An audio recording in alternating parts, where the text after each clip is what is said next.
Looks like we're live again. Welcome back, everybody, to another episode of the Manny Wolf Show. Today's guest is Doug CROWE, who has at least one superpower that I know of. I'm going to let him explain it a little more, but if I understand this correctly, you've got a way to help people have a bestseller before the book is written. Do I have a beat on that? Am I understanding that correctly? That's the way it really works in the real world, not in the entrepreneur world, but in the real world. They know ahead of time. Yeah. Is that right? Okay. So we're going to jump in with that then. Right. Okay. But Doug, give me just 1 second. I've got to sort of do the sharing out and all that. Yeah, please go ahead. Share away. Yeah. Should I make a goofy face or anything, or just absolutely, here? Man. Where's the thumbnail? Yeah, right. Well, it's going to be right there. It's going to be this one. That's right. Picking my nose. Yeah. Like, I didn't even pick my nose in that interview. How did it get that thumbnail? Somebody sent me something on Instagram today. We're doing that. The lady staying there, but the guy put his hands behind her and started touching her face, putting her makeup on, and pick her nose. It's kind of good. Yeah. All right. So let's see. Let's start the old watch party. Well, no, we don't want that. Okay. All right. Good. One more last thing. Watch party is started. We're good to go, man. All right. Doug CROWE, how are you? I'm doing great. Thank you very much. All right, man. Well, it's good to have you here. I've been looking forward to this and curious. Yeah. So you say that in the real world, they set the book up before they write it.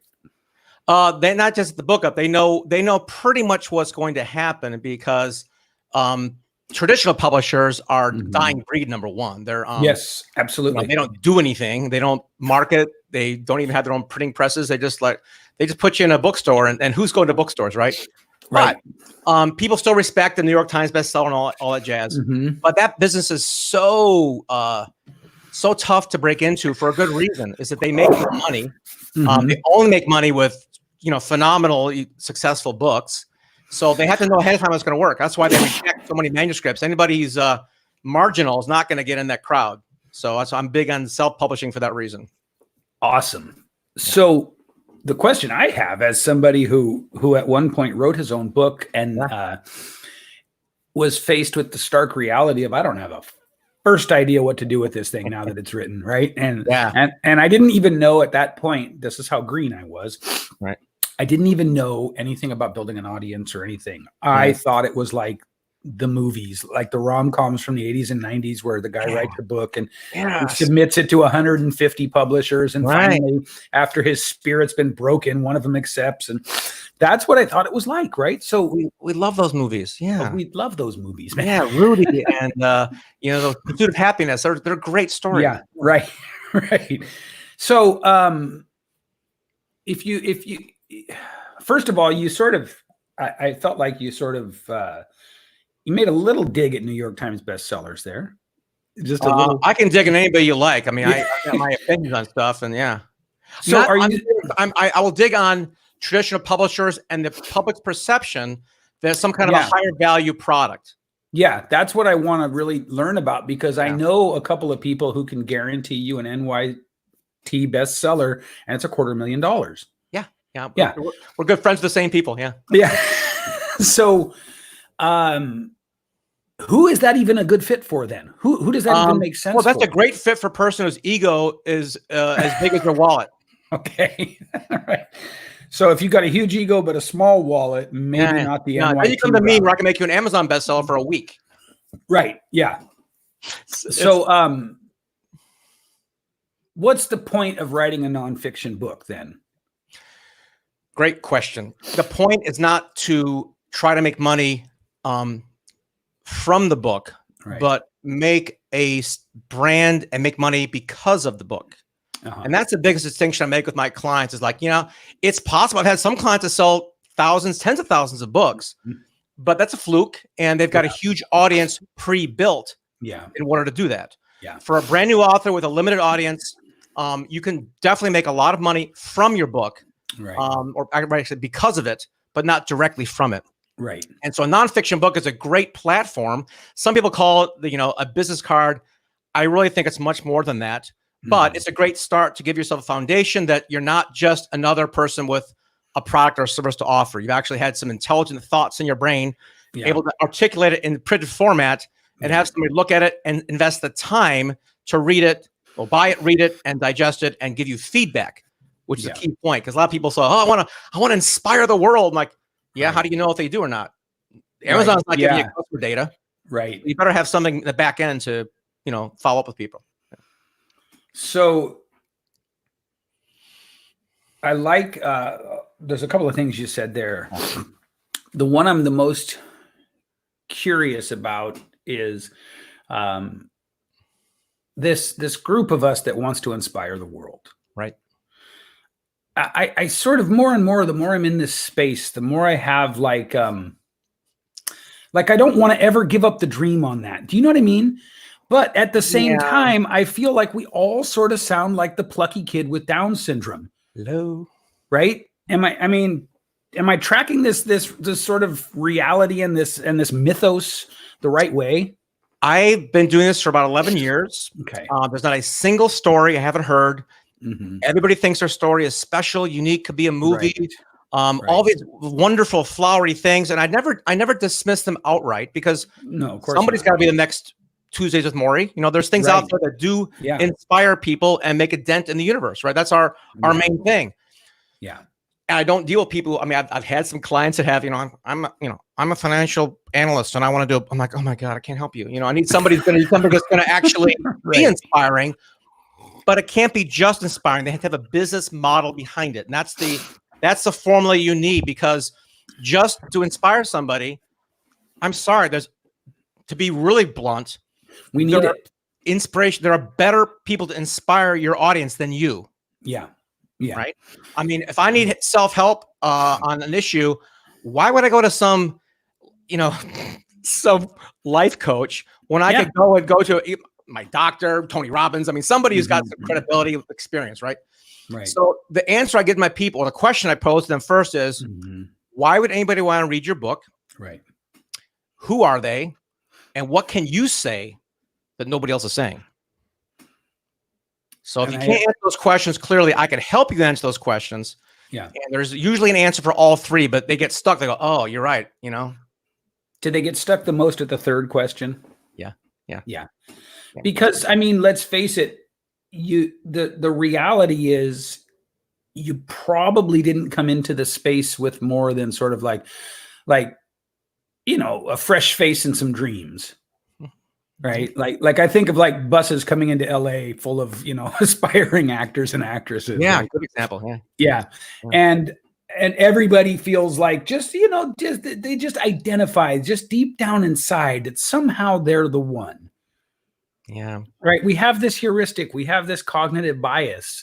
Yes. And it serves us well in terms of hope and aspiration and stick-to-itiveness, perseverance. These are all good qualities. Yeah. But at the same time, I've got this article coming out. I'm really nervous to release it. All right. But I can tell you what the title is. Okay. It's 7 Lies Entrepreneurs Tell Themselves and Other Mental Masturbation Techniques. That's a great title. Because people are trying to be this. They're trying to be, I want to be the next Tony Robbins or something. I'm like, why don't I go to him? Yeah. What can you provide that he's not? And there's answers for this, right? There are good answers. Number one, nobody has your exact story. Right. So I might not relate to Tony, but I might relate to you. There may be, and the more you niche down, obviously it's better. Yeah. Most entrepreneurs know this now, but they still say their book is, I had one appointment later today, and who's your book for? Anyone that can read. I'm like, well, I'll buy a dictionary then. Sorry, pal. I'm not going to help you. That's a tough one. Your audience, have a significant story, and only target your story to people that will relate to that story. Right. He's got to have that relatability. We want to talk and learn from people that are like us. So better than saying I want to be the next Tony Robbins, maybe it's I want to be the next Tony Robbins for plumbers who want to run a $1 to $3 million shop and are starting to feel arthritic in their hands. Cha-ching. Right? That's what we're talking about. That's the difference, right? And people aren't but they think I want to go out. I'm like, no, do not. You want to start with a niche. You want to start with very, very narrow. Yeah. And then, Brendan Burchard talked about adding silos. You can start here and then add this and add this. And you can go broader later. But Yeah. to start off, no one's going to listen to you. Yeah, My good friend David Fry wrote a book on marketing years ago. And I have his cassette tapes. That's how old I am. Yeah. And he talked about marketing, and he's a brilliant marketer. And he had this neighbor who was a pool and spa distributor. And he was chatting across the fence, and the guy's like, wow, that's a really good idea about marketing my pool and spa business. And David said, yeah. He says, you should help out more of my people in my industry. David's like, all right. He took his entire course, and David, forgive me if I'm quoting you wrong, and added the word pool and spa manufacturer to his stuff, right? Right. Within 1 year, he's the keynote speaker at the pool and spa convention. Right. So, and that's the whole concept behind niching. Yeah. Riches and niches, yeah. Riches and niches, bitches. Yeah. So,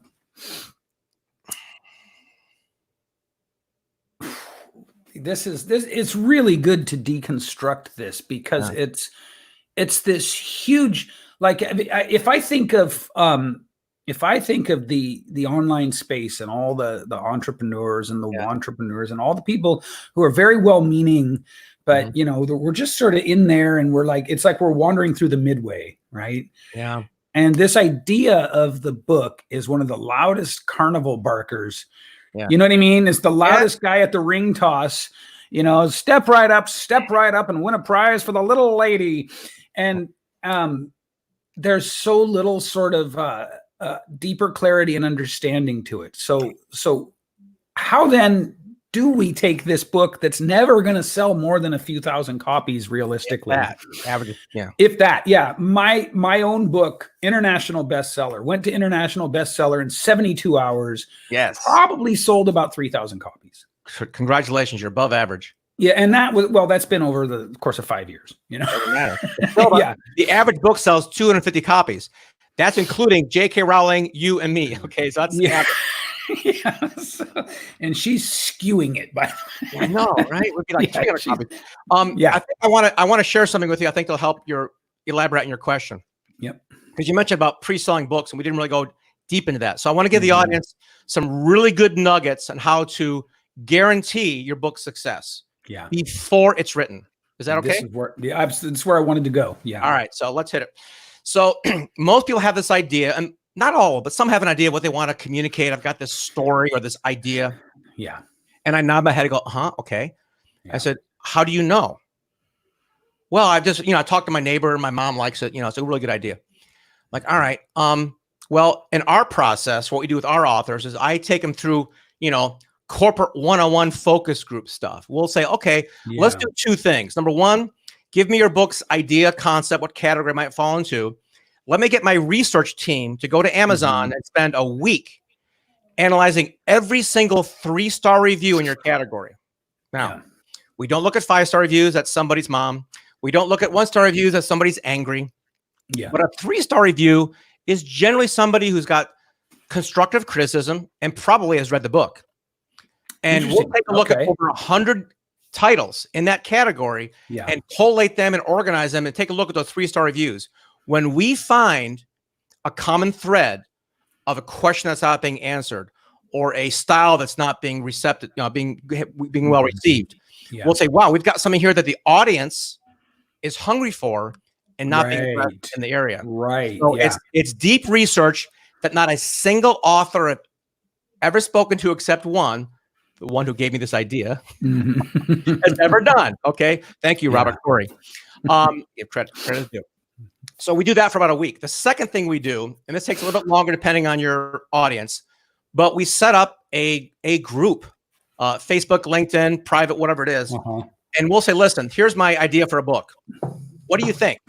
We post questions. We float chapter titles. We put book covers out there. We'll get audience engagement on an ongoing basis. We'll add people to that group who the author and I do not know. No friend. I mean, some friends can join, sure. But it's got to be mostly sort of fresh off the opinion on people that are interested in this topic. Yeah. And we'll vet the idea. I did a book, 6 years ago.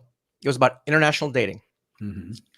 And I'm not ashamed to admit that we set up some profiles that were market driven. All right. We'll say market driven. Market driven. I never lied to the people responding to the messages, but we had over 7,000 data points from people responding, looking for certain things in the international dating market. Yeah. After 7,000 conversations, do you think we had a good idea of what wasn't being addressed in that marketplace? Yeah, absolutely. Yeah.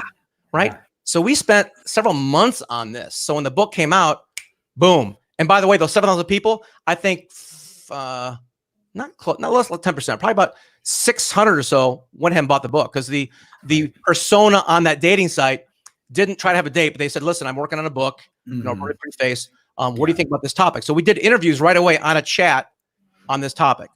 So doing a focus group, either in a group format on Facebook, individually, there's many ways to do it. Yeah. Survey Monkey, all that stuff, to find out if your idea is any good.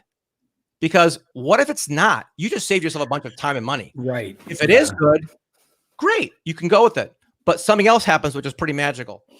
If you get a group going and people start giving you ideas and true engagement, and like, you know, they're responding and asking questions and answering things, you'll pick up some of the content. Your little myopic life now is expanded by 50, 100 people. Right. And other stories in your topic can be peppered in your book. So it reads much better, or read more like Malcolm Gladwell versus your diary. Right. And the second thing that'll happen is you'll probably get some people who want to launch that book with you. Can you imagine having 20 new stories in your book, and the week before launch, you say, hey, Bob, I love your story you posted on Facebook. We put it in the book. Do you want to help with launch it out? You're on page 47. I am? Yeah. Bob's got 5,000 more people than you. Right. Boom. Your launch team just expanded by tenfold. Yeah. So validates content, gets you a better, richer book experience, and builds your launch team. It's a triple win. It really helps a lot. That's fantastic. I like, man, more and more, for somebody who sucks at research, I am just learning to appreciate the power of research. We have people for that. I don't do it. Yeah. Exactly. Yeah. But it's clearly, when you see people hanging their shingle in whatever format they do it, right? Whether you write a book for it, a podcast for it, whatever, it's clearly the missing element. Yeah, it is. You know, most of the time. I mean, big companies, when they create a product, they got to spend $500,000, $1 million on a tool to build something. Right. So when they do the prototypes, they spend hundreds of thousands of dollars on a focus group. So if you have to invest 2 months and a few $100 on vetting and validating your idea, it's a wonderful ROI. I mean, it's silly not to do it, but most authors, again, whether it's ego or fear or pride, whatever it is, they don't think about, what if my idea is no good? I think it's just that sort. I think it's part cognitive bias. Yeah, and I think it's part just that sort of urgency to create and to express. Do you know what I mean? Of course, because you deal with authors every day. I take ego, but okay. Yeah, right. But so it's not ego, maybe in the sense of I'm so cool, or maybe this is going to change the world. I'm not putting judgment on the word ego. Right. But I know that, like, I can draw from my own experience, not so much with the book, but with new ideas that I've had that I wanted to create a program or a service around, right? Yeah. And I just was like, I just got to build this thing. Right. Yeah. So I think that for a lot of the people I talk to that are at the entry level to maybe a little bit above entry level, I'm like, I got to write a book. Yeah. It feels almost like this childlike thing, you know, where your 10-year-old goes, I got to go outside and play. I got to go climb that hill. You know, don't talk to me about this other stuff. I got to get to the top of that hill, Dad. Yeah. So now you're talking about giving them a realistic kind of a, hey, whoa, take a breath. Let's do it this way so that we can really sort of stack the deck in our favor. What kind of results can we then create now? Because you've asked us to get out of childlike excitement, and now we got to get into research mode. Yeah, boring. Left brain stuff. That's why I don't do it. Right. Yeah. But what are so the average book probably makes a couple $100, right? Yeah. Average sells 250 copies. It's a literal. You are a literal drop in the ocean. Yeah, there are several million books. There's like, I think the numbers are wacky, but like between 600,000 new titles to 1 million new titles a year, every year on top. Every year, You're not going to get noticed on Amazon unless you do something with your positioning, marketing, and a little bit of branding, but mainly positioning and marketing of that message, not just the book. Yeah. So then what are the results you can create that make it worth this extra scrutiny, this extra sort of left brain focus, this extra amount of work? I'm working on, I'm an agency, right? We do 100% done for you for CEOs. It's a pretty high tech thing, but I've been encouraged to do the done with you course program. So I went ahead and interviewed a few of my clients this past week. I'll give you a couple of quick stories. Sarah Macon is a therapist in the Northeast. She started out at a clinic and wanted to open her own clinic up and was timid as a church mouse. We did her first book, did well with that. Second book, her confidence went up. She's opened up 2 offices. She's been on TV 20 times, on the cover of a magazine. She's like killing it in the PR world and not keep up. She's got a staff of like a dozen people or so. She's doing very, very well because she started with not just the book, but what the book would do for her. Right. Kalani Vale, a client of mine, had a second book. His first book is back here somewhere on my shelf. He told me he did an increase about $100,000 to $200,000 a year of increased income. My other client, Donald Burns, a restaurant coach, which I interviewed him just recently because I was worried about the restaurant industry in this pandemic thing. He's busy. I got on like 40 stages last year. His business increased like 60 to 70%. Yeah. So these are people who didn't just sit on their laurels of being the best seller, right? Because that's we do that part. That's kind of easy. What's super important is after you're a bestseller, what do you do with it?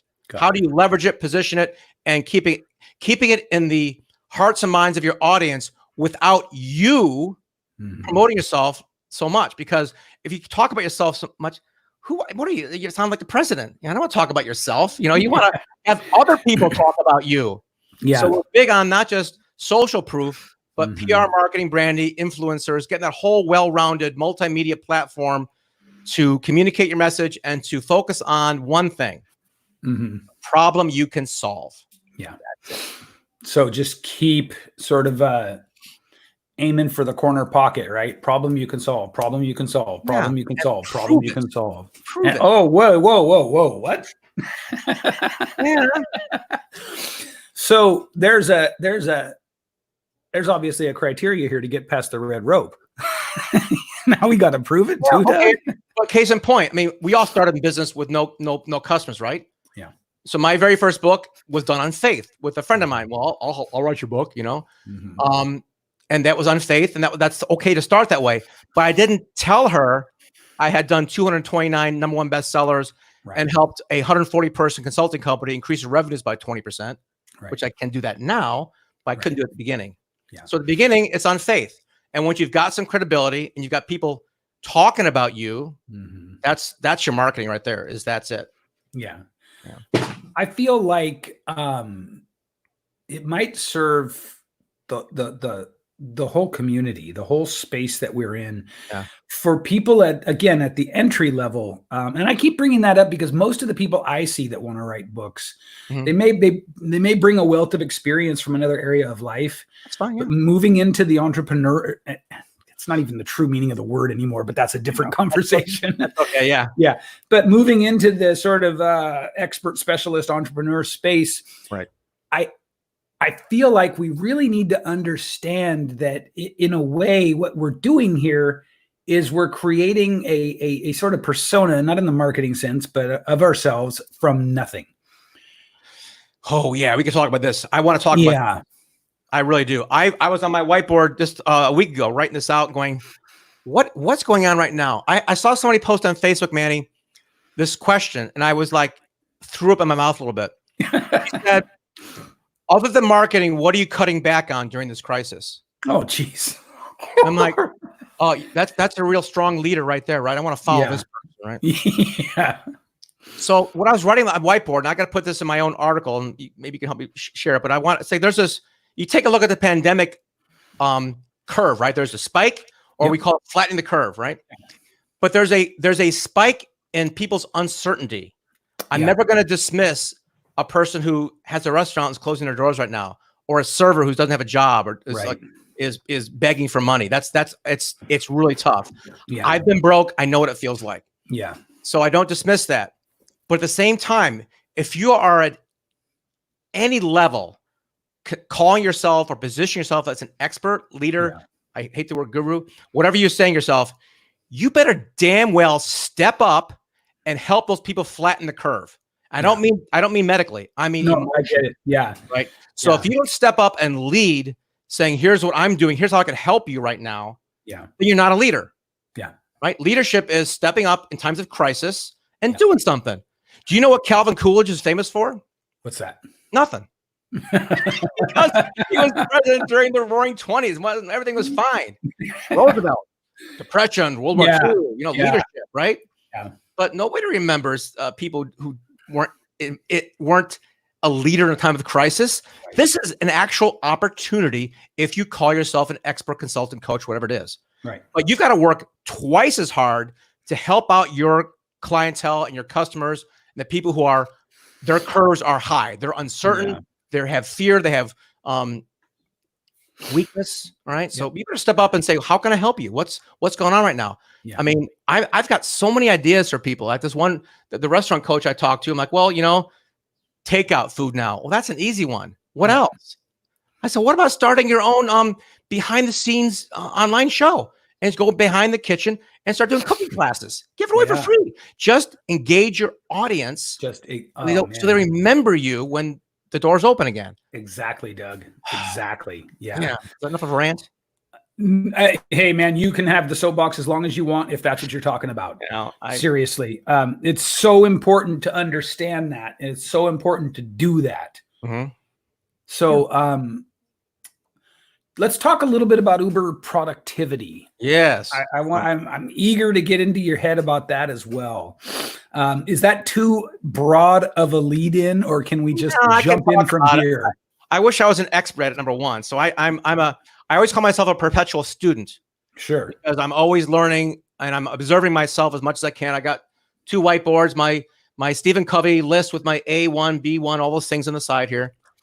Well, then you and me can be friends. Okay, thanks. Yeah. But I do know one thing that as an agency owner, I get people calling me and I'm working on their books before my own. I've got 5 in the hopper sitting in my hard drive for years. But I know being productive means being disciplined. Mm-hmm. And one thing I know, talking to like my client, Donald Burns, he's like, man, I block out time to do everything. Yeah. I block out time for writing, for going to the toilet, for having sex with my wife, whatever it is. I'm going to make sure I block this time out. It's like Sheldon Cooper. It's scheduled, man. But because of that, he's disciplined and he gets a ton of stuff done.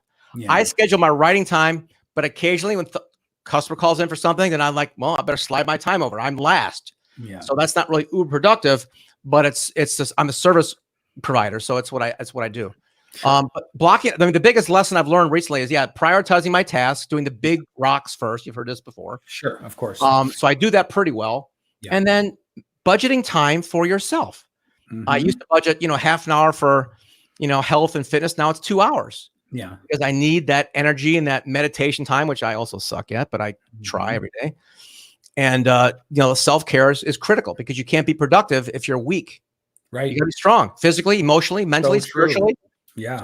So you got to dedicate serious time for all those things. Mm-hmm. And I do it beginning of the day, mostly, and a little bit at the end. But budget, basically, it's just scheduling an appointment with yourself is the one thing for that Uber productivity is schedule time for things that you need, but you've been putting off. So then do you have any insights on the part where you look at your schedule and you go, I really don't feel like doing that? Oh, every day. Yeah. I feel so weird as an entrepreneur, right? I used to I don't take days off. And about a year ago, I'm like, I'm feeling a little ragged. There's extra wrinkles here. I don't know. Yeah. So I started taking one day off a weekend. Mm-hmm. Now I'm like, man, I think I'm going to take Saturdays off and start working. Right away, I'm like, I'm sort of wiped out. So I took Saturdays off. Now I'm like, I'm done at 3:00 on Friday. So yeah, like Friday. And I work like half a day on Sunday now versus I get a whole weekend now. So I sort of feel like an employee looking forward to the weekend. Thank goodness it's Friday. I'm like, I hate that mentality. But I'm not a fan of a guy whose initials are GV. Yeah. Who wants to just grind it out, just work it out, just work hard. Yeah. No, I get the message. Okay, work hard. All right. Right. So you're saying Anything hard. else? Yeah. Right. I know that for me, when it comes to productivity, I'm not sure how productive I actually am. People look at me from the outside and say, wow, right? But good Lord, man, especially if I hold myself up to the measuring stick of GV, or at least what I think his measuring stick would be, I'm just like, oh, I suck. I absolutely suck. And then some of my heroes, like Elon Musk, works 100 hours a week on a slow week, and I'm just like, do I reconcile myself that I'll never have Tesla and SpaceX, or yeah, okay, but I had one VA for 5 years. Mm-hmm. Now I have a staff of 12. There you go. So we have I don't know how many. I don't even know how many books. Yeah. I think I got about 20 book projects in play right now. So every time you lift one lever, 12 levers are being lifted. Well, I have one project manager who is worth her weight in gold. She runs the ship now. Yeah. So in terms of productivity, my biggest advice, and when I first hired my second person, I almost couldn't afford them. By the time I got to my third or fourth person, it was tight budget wise. By the time I got to number 6 figures. This is important. What we're onto here is important. Push the envelope on your leverage. Yeah. My first, so I'm gonna line up right beside you on this one. I've only got a couple of people on my team. They're both aces. They're effing superstars. And this is after having a series of, in the very beginning, I was like, well, let's collaborate. Let's team up. I was sort of lucky because, frankly, because I show up on camera well. And so people thought I was much more successful than I was right from Jump Street, right? And people just everything, right? Yeah, totally. People would ascribe success to me. And so I had sort of like students of marketing, students of funnel building. I was going to say fledgling, but let's be polite and say students come out of the woodwork and say, hey, I'd like to team up with you. Yeah. Those things never worked in the beginning.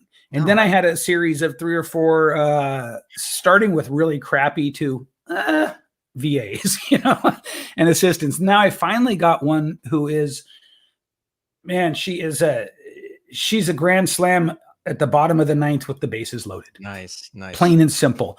And so maybe that's part of why people think I'm so prolific, it's because she's prolific. But this is so important. I hired my first assistant. I think it was like, I've got $800 a month. Can you work for that? And they were like, yes. Right. And so I started looking a little more prolific. Right. And then they weren't working out. And then I went with an agency from the Philippines. Yeah. But for me, the voice of my voice is very important, and they couldn't quite get it because of the sort of the translation from the way that Filipino people structure English to the English. You know what I'm talking about? Sure. Yeah. Little things like in my copy that they wrote for me, they'd put the word actually in too many times. So I felt like I was at a call center, that kind of thing. Thank you, sir. Thank you. Thank you, sir. Actually. So I had to, evolve out of that. But I would say that we've stumbled across what I would consider maybe the most important nugget for people watching or listening to this interview. Hire for assistants and VAs before you think you're ready. And know what you really need, capabilities, and don't have one person try to do everything.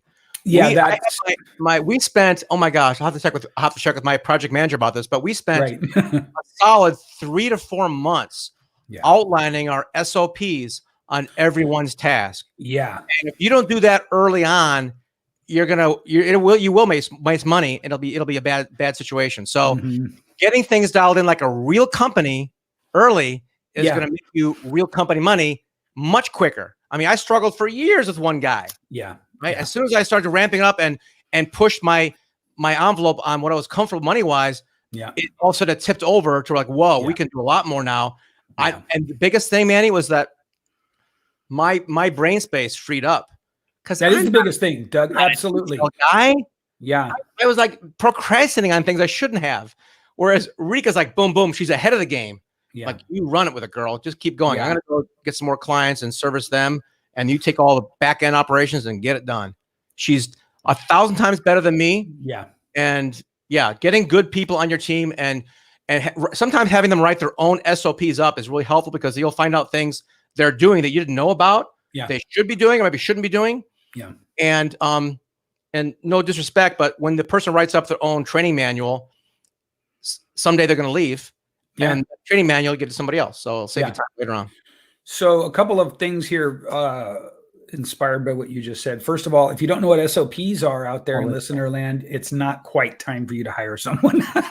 Oh, no. I had to learn that too. Standard operating procedures. Standard operating procedures. Yeah. Yeah. But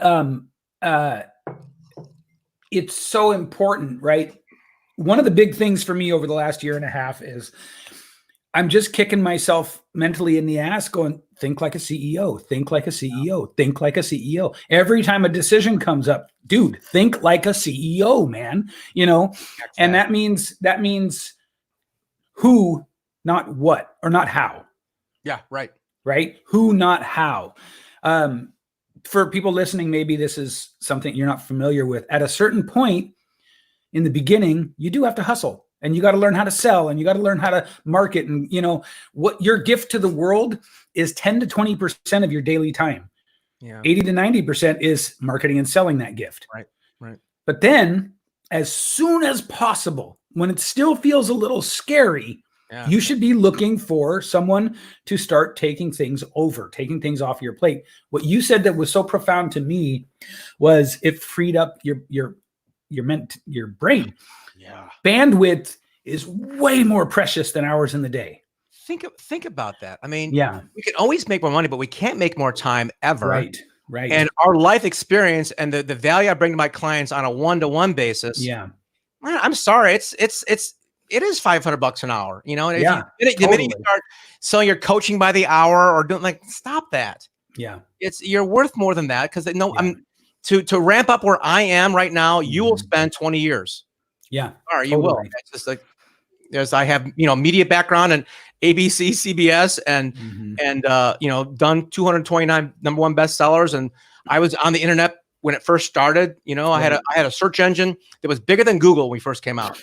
Right, believe it or not. I did a lot of things online, offline, and that experience it's valuable to my clients. I don't always see it. I'm like, what did you say about me? Oh, Doug, thank you. That's a genius. Like, I'm not a genius. This is just standard stuff. Right. For you, but not for me. I'm like, all right. Yeah. Yeah. No, I couldn't agree more. I didn't come into this call knowing that we'd wind up here. And this is what I love about doing these like this. Don't forget, we have to celebrate 420 today also. And maybe we already have. No, I can't. No, I get another call after this. No, I haven't for the last 25 years. It's not legal in South Carolina anyway. So. Oh, are you in South Carolina? Yeah, Charleston. Yeah. Wow, they're really moving slow out there. It's like, hey guys, this is the rest of the U.S. calling.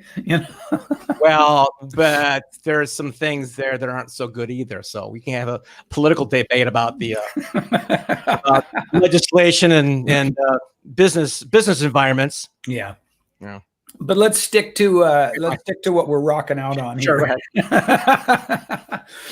So the piece about protecting your bandwidth, if you want to build something bigger than a one-man, one-woman shop, I think is just so important, right? And we hear it said a lot of different ways. Like, if you're $100 an hour person, why are you doing $10 an hour tasks and things like that?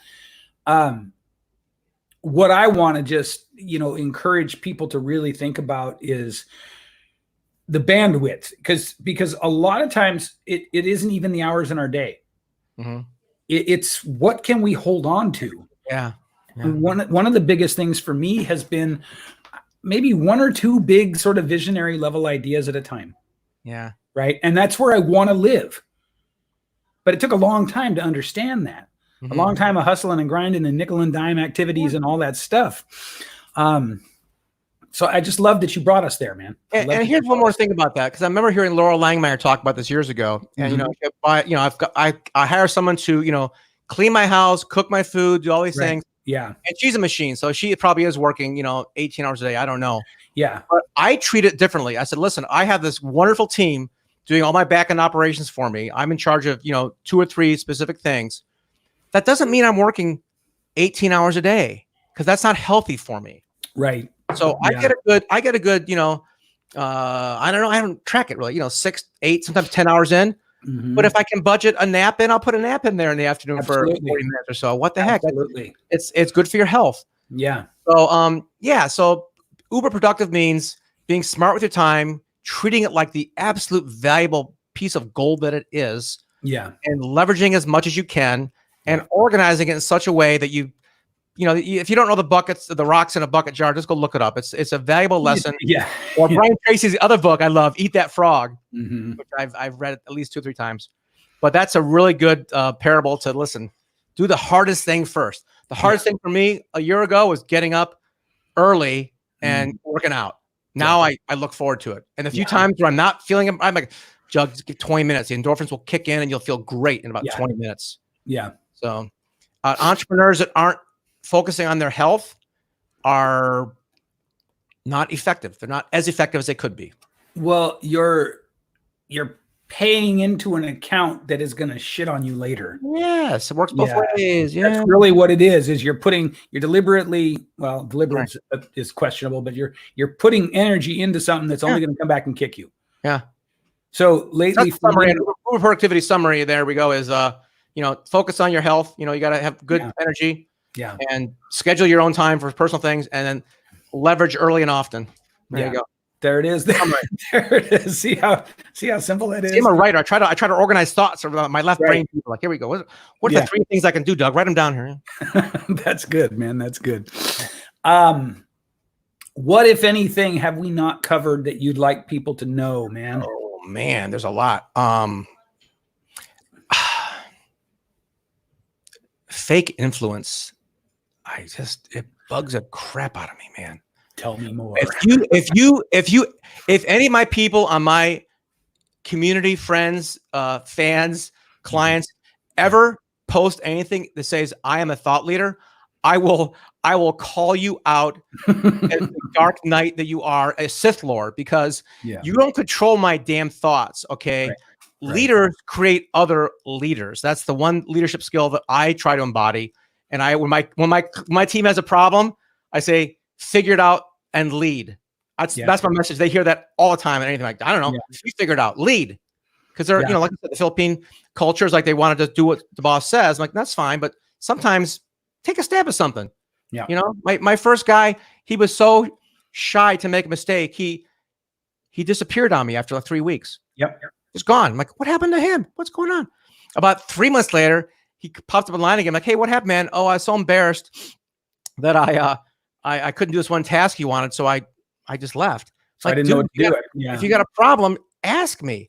Yeah. So I took the time to learn his culture and learn that saving face was more valuable than telling the truth. Yeah. In fact. And I said, I will learn your culture. You need to learn mine. Yeah. I told him about being honest and making mistakes and encouraging rapid mistakes, because that's how we learn. Just get through them as fast as we can, and then don't do it again. Right. Yeah. I get from the tangent, but leadership, fake influencers or thought leaders. God, I just want to strangle them. Here's the bottom line is there's a difference between arrogance and confidence, in my opinion. Yeah. Arrogance is telling the world how great you are. And confidence is having the world tell you how great you are. Yeah. Perfect. So when you have other people, endorsing you, talking about you, edifying you, you're a leader. Okay. But if you got to say, here's my book launch today. Oh, look at me. I'm in the newspaper today. Look at me. I made a magazine today. Right. Like, why don't you go? I'm sorry. I'm going to use the word mental masturbation again. I hope it's okay, but it's like, perfectly okay. Stop it. Just stop it. So when my authors go to say, okay, we're going to work on your book, but don't forget, we're going to spend an equal or a greater amount of time on your positioning, branding, and marketing. Yeah. And that means having other people talk about you. On launch day, go right ahead. Announce your launch. After that, we're going to put you in the news. We're going to put you in Reuters News, a bunch of local digital ABC, CBS stations.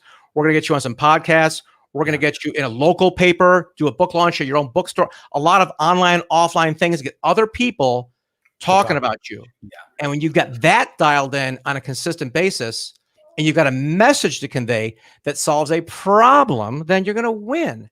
But if all you have is yourself and your Facebook friends, and just stop it. Build a network. I was just talking to Dennis Yu on Saturday, who I consider maybe one of the best and most benevolent marketers out there today, and he was saying the exact same thing. Yeah. He was saying the exact same thing. It's infinitely more powerful to have other people speak your praises because it looks less disingenuous. Why else would Colonial Penn hire Wilford Brimley to talk about insurance? Right. Yeah. Celebrity branding's been around forever. Forever. It's no different. It's the same. Celebrity branding, social proof, endorsements. It's all the same thing. Get other people to talk about you, and the higher status they are, the better it is for you. That's why I focus a lot on PR. Yeah. When I had a real estate company years ago where we trained people how to be real estate investors, and we were going to trade shows and spending like 10, 12 grand a month on marketing. And I was making okay money, but I was kind of like, this is a lot of money to spend on marketing. Yeah. So every January 1st or January 2nd, we have a team meeting about the gung-ho stuff for the coming year. I said, okay, guys, I'm so sick of this outbound marketing, cold calling people for investing in real estate courses. Can we just switch it all to inbound marketing? I'll give you 12 months. Whatever you got to do, marketing team, you guys make it so people are calling us. Within 6 months, we had 100% outbound marketing to 100% inbound marketing. Never again do we have to cold call or do another flyer, anything. People came to us all through PR and media. Right. Yeah. It feels weird at first because it's not easy to track, but I'll give you one quick story on it if you want to hear it. We have time. Oh, absolutely. No, I smiled because this is something that I'm very focused on lately. So please. Yeah. So I had a real estate training company. I had 20 years as an investor, so I knew what I was doing, lease options, short sales, everything. And, I said, okay, I had a radio show. I got a radio show on ABC radio in Chicago, and I hired a PR firm to help me build that because a radio show on its own is not going to work. You got to have to promote it. Right. So I hired a PR firm, David Brim, Chicago, great guy. And he wasn't the most expensive PR firm, but he's a good guy. And it was not, most PR firms are on 10,000 a month or somewhere in that range, right? 10 to 20, depending on where you are. David was my, deal at $5 grand. Yeah. We were a small company, only like 6 people at the company. So $5 grand was a lot to spend on PR. So $5,000, here you go. Make me famous. First month, nothing. Another $5 grand. Make me famous. Nothing. Third month, David, come on, get going.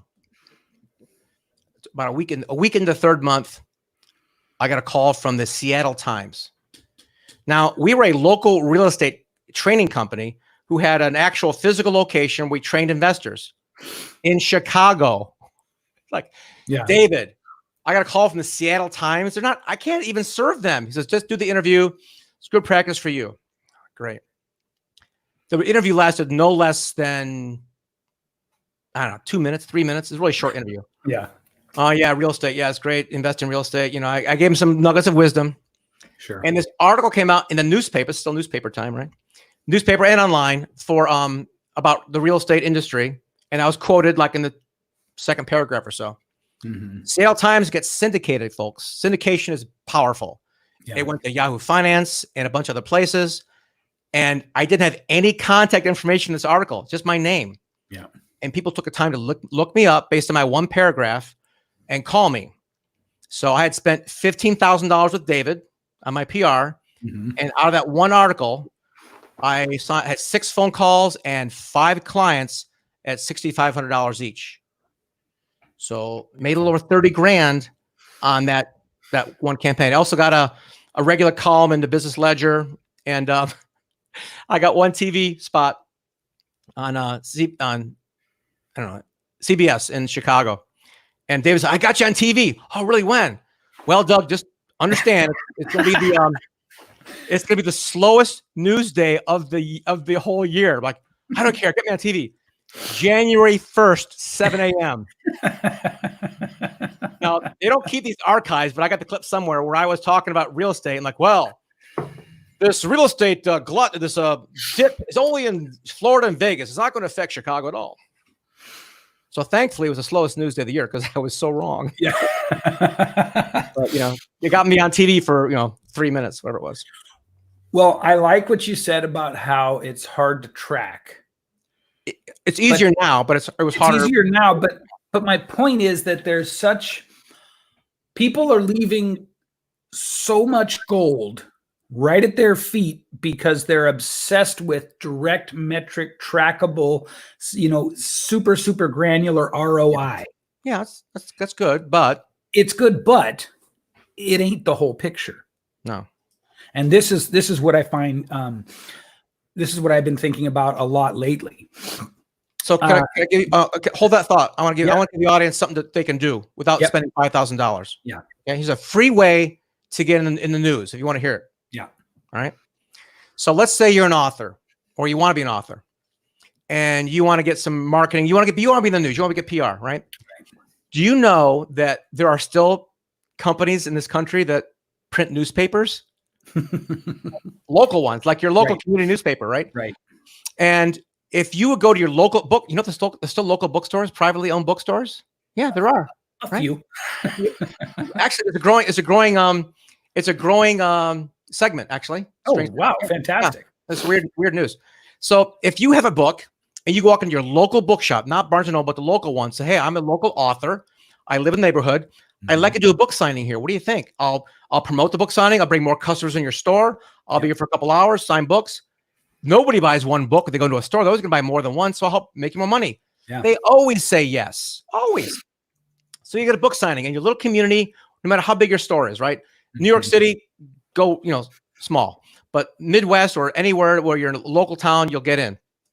Then go to your local small little newspaper. "Hi, I'm a local author doing a book signing at this store. Perhaps you'd like to cover it." Yeah. It's local business, doing good. It's a book signing. Bring your reporter, your TV camera, your radio, whatever you want. Mm-hmm. They don't always say yes, but if you do a good job with your press kit, which I encourage you to create electronic press kit, you'll get local media attention. Now you've got some credentials. You've done a book signing. You've been in the newspaper. You might even be on their digital platform, on their website, all just by walking in and asking. Do not send an email. Ever. Walk into the bookstore, walk into the newspaper place. There's an editor there. Trust me, there's 12 people at the company. It's small. You can do that. Then you might want to call them later, but the email goes to spam. Mm-hmm. But here's the magic. If you're a fan of Ryan Holiday, which I highly recommend his book, Trust Me, I'm Lying, or that last one I just ordered, the media is so easy to manipulate. It's crazy. No disrespect to my journalist friends, but once you get in the local paper, if you've got something controversial or interesting to say, you can take that press release and send it to the next level, like a regional or a state, something larger. Yep. And they don't always pick it up, but occasionally they do. And it cascades. It's like a flywheel. It just keeps growing and growing and growing. But if you don't think about taking over the world, take over your community. Right. You can do that on your own for free today. And just take that little nugget of credibility and leverage it, and just keep leveraging it. Right. And then if you get tired of that, you don't have time, then you hire a PR firm or someone to do it for you. Yeah.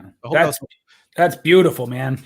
And again, I think it ties into the potent value of indirect ROI. Yeah. I've taught many people how to think about themselves more as a personal brand and less as a service provider. Right.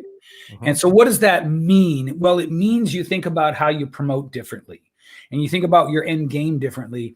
One of the simple things I teach people, I'll just give some value away too, so as not to be completely eclipsed by your insight and generosity. Take your content and cut it up into 1-minute pieces, your video content, boost it from your page. You can boost it for $1 a day. Do a 7-day default. So now you're spending $7 over a week for each new piece of content. Yeah. And if you select pay for views in the ads manager, you're going to wind up spending about $300 a month for this, because you don't spend the whole $7 a day every day, right? Or $7 a week every week, done daily. And what happens is, by the end of the first month, you'll have about 40,000 people who've never seen you before see you. Wow, nice. By the end of the second month, it's more like 100,000. By 90 days, it can be the best we've seen is 250,000 people in 90 days. Amazing. That you can then track because you did it from your page. Hello. You can send them new content. Yeah. Don't make offers. Don't make any offers whatsoever. Just be there, showing your value, your expertise, and your personality. Before I call that's my tier 1 sort of digital personal branding. First level. Before I even incorporated level 2, my income almost quintupled. Yeah. It almost quintupled in 1 year, just from the awareness. Wow. You're going to find people coming to you who you never heard of before, ready to work with you. It's insane. This is just from a boosted post? This is just from Boosted Post Daily. You're on my page now. Yeah. This is being shared to my profile. It's being shared to YouTube. It's being shared to my group. And then my assistant, who's a rock star, is going to put, I don't know, I don't even know anymore, like $10 to $20 to boost this. And within a few days, you're going to have a couple thousand views. Wow. Yeah. That's DougCrowe.com, just in case. That's right. But the thing is that prior to this strategy, which all credit to Dennis Yu, by the way, World, and Mark Lack, my mentors, I was obsessively focused on ROI. Yeah. What action creates what exact return on investment? Sure. Yeah. This is when everybody zigs, you zag. That's what this is, right? Yeah. Right. Yeah. And I've got 2 clients, 3 now, but 2 in particular who are on a clear COVID-19 notwithstanding, on a clear trajectory for their first $1 million years because of this personal branding stuff. Love it. So it's this indirect ROI thing. I'm fascinated by it. It definitely works if you work it and understand that, if you want to be big, you got to play like the big boys, and that's it takes money, but it takes thought. And in terms of one more thing, I add the personal brand, I'll let you wrap it up if you want, but it's not enough to give content. There's a difference between content creator and an influencer. Yeah. And I'm a firm believer you got to not just stand for something, but you better stand against something too. Yeah. So if you don't have a nemesis, you're just a happy-go-lucky happy guy and nobody really cares. So you want to have a good stance for something and against. Unfortunately, it's a little negative, but it's just where we're wired. So you can't change human nature. There's some truth to that. And for a lot of people, that's a whole sort of masterclass in itself, because a lot of people don't want to be the Donald Trump of sort of, you can stand against, sex trafficking. Okay. It's easy. Right. Yeah.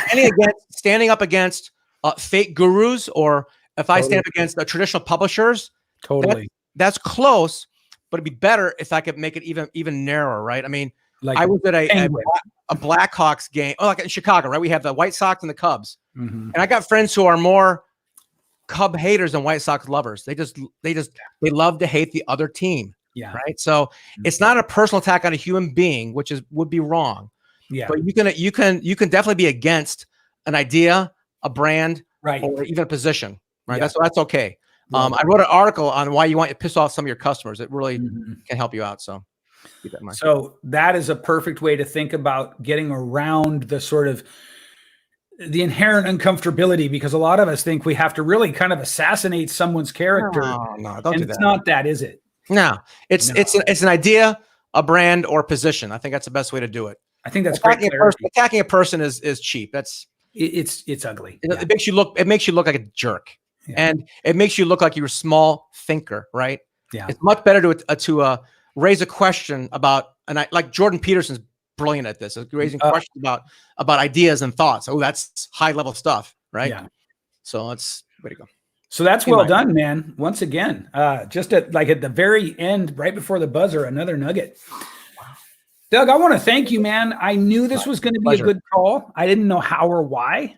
But I just, you and I had chatted a couple times previous to this, and I could tell you had a spark you know, for lack of a better way to put it, there was a All right. spark. And usually when I hear that, I go, okay, this is going to be a good one.